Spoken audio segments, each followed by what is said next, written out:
یہ بادشاہوں کا سا مزاج رکھنے والے لوگ گویا بادشاہوں جیسے احترام کے مستحق ہیں۔ ان گدڑی پوش بادشاہوں کے غلام بھی اپنی گدڑیوں میں جمشید اور خاقان کا سا وقار چھپائے پھرتے ہیں۔ انہوں نے آج دنیا کی نعمتوں کو نظر انداز کر دیا ہے اور کل یہ جنت کو آنکھ اٹھا کر بھی نہیں دیکھیں گے۔ ہاں، اگر آدم نے جنت کو گیہوں کے 2 دانوں کے عوض بیچ دیا تھا تو سچ جانو یہ دیوانے جنت کو 1 جو کے عوض بھی نہیں خریدیں گے۔ بہلول تاریخ کا ایک ایسا یگانہ روزگار کردار ہے جسے معجزے سے تعبیر کیا جائے تو غلط نہیں ہوگا۔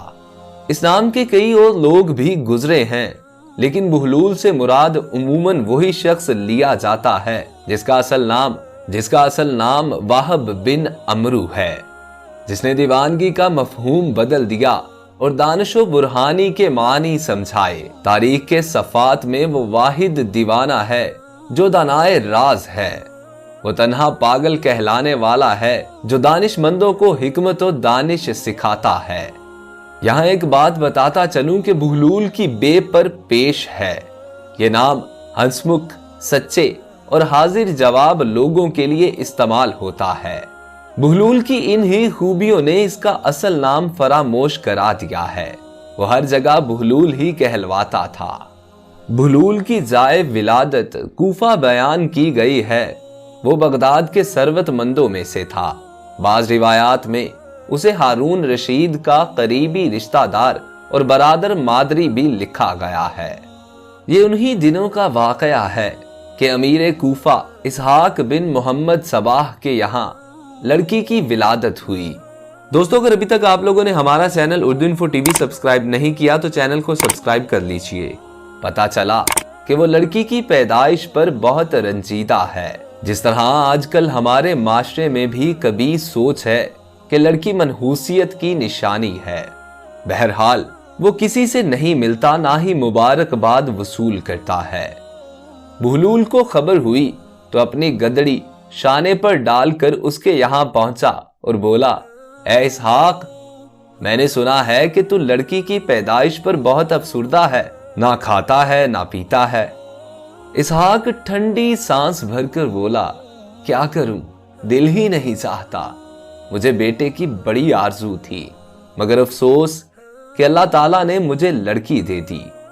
بہلول نے بے ساختہ جواب دیا، کمال ہے، تو اس پر راضی نہیں کہ اللہ نے تجھے صحیح و سالم بیٹی دے دی؟ اگر وہ تجھے مجھ جیسا پاگل بیٹا دیتا تو پھر؟ اسحاق کو اس کی بات پر ہنسی آ گئی، لیکن وہ اس کی تہ میں چھپی ہوئی حکمت کو جان گیا اور خدا کا شکر بجا لایا۔ اپنا سوگ توڑا اور لوگوں کو اجازت دی کہ وہ اس سے ملنے آئے اور مبارکباد وغیرہ دیتے رہیں۔ اسی طرح بغداد کے بڑے بازار میں ایک فقیر نان بائی کی دکان کے سامنے سے گزر رہا تھا۔ اس نے انواع و اقسام کے کھانے چولہوں پر چڑھا رکھے تھے جن سے بھاپ نکل رہی تھی۔ ان کھانوں کی خوشبو ان کی لذت کا پتہ دے رہی تھی۔ ایک بیچارے فقیر کا دل بھی للچایا۔ اس نے اپنے تھیلے میں سے سوکھی روٹی نکالی اور کھانے کی دیگ کی بھاپ سے اسے نرم کر کے کھانے لگا، جس میں کھانے کی خوشبو بسی ہوئی تھی۔ نان بائی چپ چاپ یہ تماشا دیکھتا رہا۔ جب فقیر کی روٹی ختم ہو گئی اور وہ چلنے لگا تو نان بائی نے اس کا راستہ روک لیا اور کہنے لگا، کیوں اے مشٹنڈے، کہاں بھاگا جاتا ہے؟ لا میرے پیسے نکال۔ فقیر ہکا بکا ہو کر پوچھنے لگا، کون سے پیسے؟ نان بائی بولا، اچھا، کون سے پیسے؟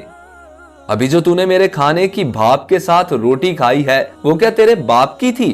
اس کی قیمت کون چکائے گا؟ اتنے میں بہلول وہاں پہنچ گیا۔ بہلول نے نان بائی سے بولا، بھائی یہ تو بتاؤ کہ اس غریب آدمی نے تمہارا کھانا کھایا ہے؟ نان بائی بولا، نہیں، کھانا تو نہیں کھایا، مگر میرے کھانے کی بھاپ سے فائدہ تو اٹھایا ہے۔ میں نے اسی کی قیمت مانگی ہے، لیکن اس کی سمجھ میں یہ بات ہی نہیں آتی۔ بہلول نے سر ہلایا اور اپنی جیب سے مٹھی بھر سکے نکالے۔ وہ ایک ایک کر کے ان سکوں کو زمین پر گراتا جاتا اور کہتا جاتا، نان بھائی یہ لے پیسوں کی آواز پکڑ لے،